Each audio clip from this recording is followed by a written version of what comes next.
எல்லாருக்கும் மிகப்பெரிய வணக்கம். வாங்க இன்றைக்கி நம்ம என்ன சாப்பாடுன்னு பார்த்துடலாம். பூரிக்கு தொட்டுட்டு சாப்பிட்றதுக்கு உருளைக்கிழங்கு மசாலா தான் பார்க்க போகிறோம்.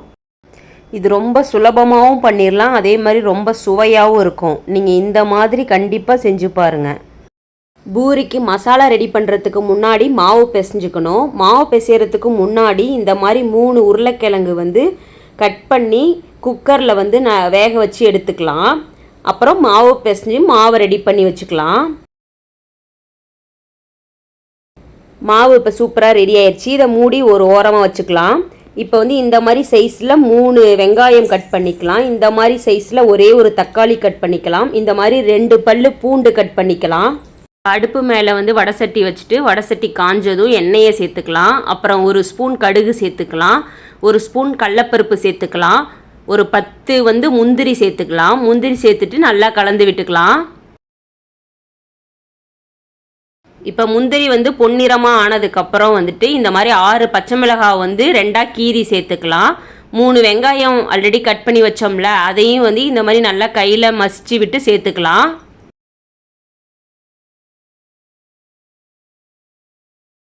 சேர்த்துட்டு இப்போ நல்லா கலந்து விட்டுக்கலாம்.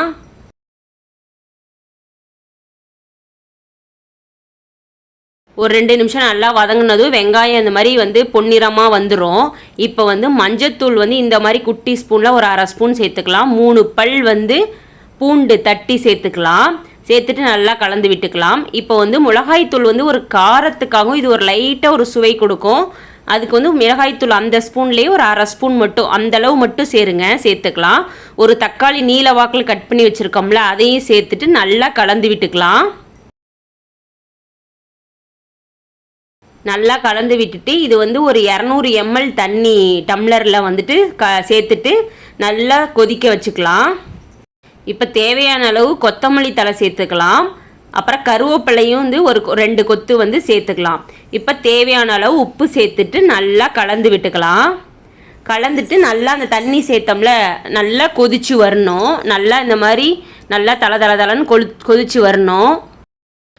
தண்ணி நல்லா தளன்னு கொதிச்சு வந்ததும் 3 உருளைக்கிழங்கு நம்ம கட் பண்ணி வேக வச்சுருக்கோம்ல, நல்லா வேக வச்சு எடுத்துக்கலாம். அதை வேக வச்சு வச்சுருக்கோம்ல, அதை கையிலேயே இந்த மாதிரி மசிச்சு விட்டு எல்லா உருளைக்கிழங்கையும் சேர்த்துக்கலாம்.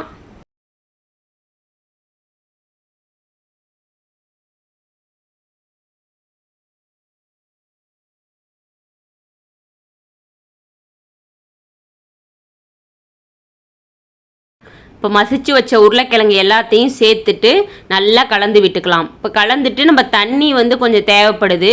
உங்களுக்கு எந்த பதத்துக்கு கொஞ்சம் தண்ணி மாதிரி வேணும்னா கொஞ்சம் தண்ணி சேர்த்துக்கோங்க. அது ரொம்ப திக்காக இருந்துச்சு, கொஞ்சம் தண்ணி தேவையான அளவு தண்ணி சேர்த்துட்டு நல்லா கொதிக்க விட்டுக்கலாம்.